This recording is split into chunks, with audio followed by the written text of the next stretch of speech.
اللہ تعالیٰ قرآن مجید میں فرماتا ہے، پھر جس نے ذرہ بھر نیکی کی ہے وہ اس کو دیکھ لے گا، اور جس نے ذرہ بھر برائی کی ہے وہ اس کو دیکھ لے گا۔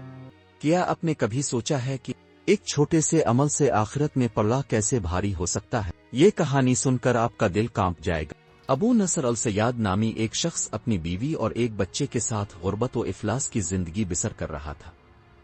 ایک دن وہ اپنی بیوی اور بچے کو بھوک سے نڈھال اور روتا گھر میں چھوڑ کر خود غموں سے چور کہیں جا رہا تھا کہ راہ چلتے اس کا سامنا ایک عالم دین احمد بن مسکین سے ہوا، جسے دیکھتے ہی ابو نصر نے کہا، اے شیخ، میں دکھوں کا مارا ہوں اور غموں سے تھک گیا ہوں۔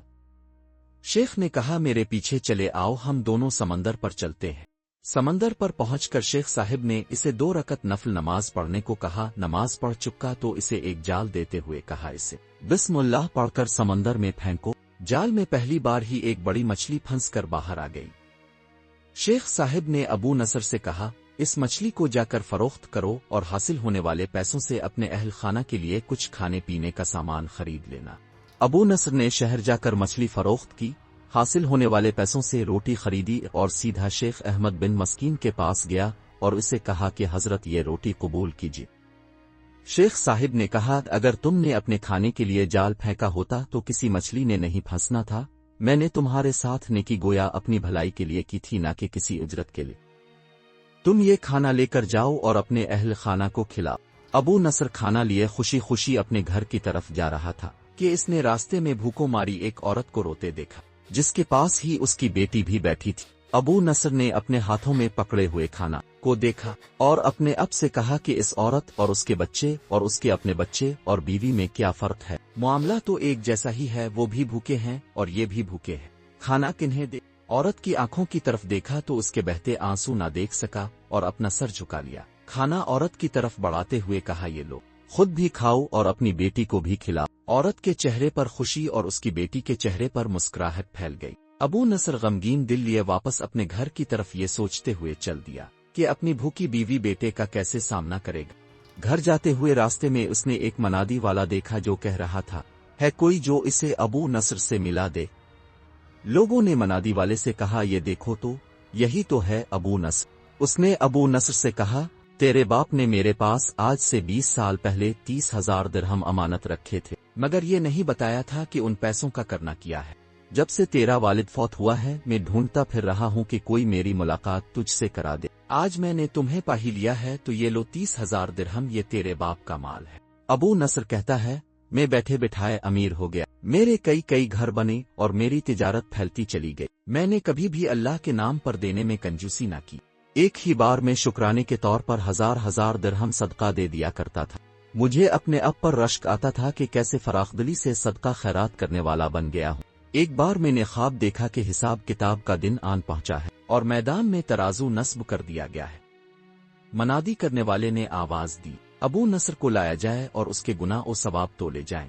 کہتا ہے، پلے میں ایک طرف میری نیکیاں اور دوسری طرف میرے گناہ رکھے گئے تو گناہوں کا پلہ بھاری تھا۔ میں نے پوچھا، آخر کہاں گئے ہیں میرے صدقات جو میں اللہ کی راہ میں دیتا رہا تھا؟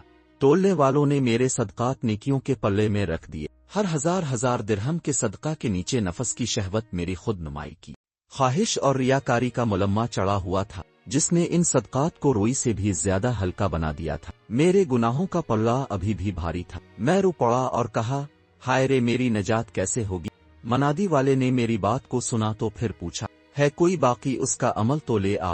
ایک فرشتہ کہہ رہا تھا، ہاں، اس کا دیا ہوا کھانا جو ابھی تک میزان میں نہیں رکھا گیا، وہ دیا ہوا کھانا ترازو پر رکھا گیا تو نیکیوں کا پلہ اٹھا ضرور، مگر ابھی نہ تو برابر تھا اور نہ ہی زیادہ۔ منادی کرنے والے نے پھر پوچھا، ہے کچھ اس کا اور کوئی عمل؟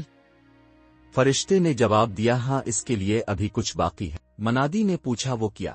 کہا، اس عورت کے آنسو جسے اس نے کھانا دیا تھا۔ عورت کے آنسو نیکیوں کے پلے میں ڈالے گئے، جن کے پہاڑ جیسے وزن نے ترازو کے نیکیوں والے پلے کو گناہوں کے پلے کے برابر لا کر کھڑا کر دیا۔ ابو نصر کہتا ہے، میرا دل خوش ہوا کہ اب نجات ہو جائے گی۔ منادی نے پوچھا، ہے کوئی کچھ اور باقی عمل اس کا؟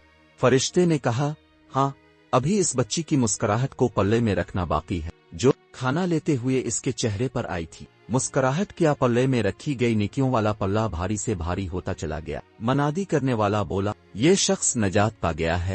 ابو نصر کہتا ہے، میری نیند سے آنکھ کھل گئی، میں نے اپنے اب سے کہا، اگر میں نے اپنے کھانے کے لیے جال پھینکا ہوتا تو کسی مچھلی نے نہیں پھنسنا تھا، اور اپنے کھانے کے لیے پراٹھے خریدے ہوتے تو آج نجات بھی نہیں ہونی تھی۔ بے شک اللہ تعالیٰ بہترین اجر دینے والا ہے۔ ہم نہیں جانتے کہ ہمارا کون سا چھوٹا سا نیک عمل آخرت میں ہماری نجات کا ذریعہ بن جائے، اور جسے ہم بظاہر نیک عمل سمجھ رہے ہوں وہ دکھاوے اور ریاکاری کی وجہ سے ضائع ہو جائے۔ اور یہ بھی دھیان میں رکھنا چاہیے کہ کبھی کوئی چھوٹا معمولی گناہ بھی ہماری آخرت میں پکڑ کا سبب بن سکتا ہے۔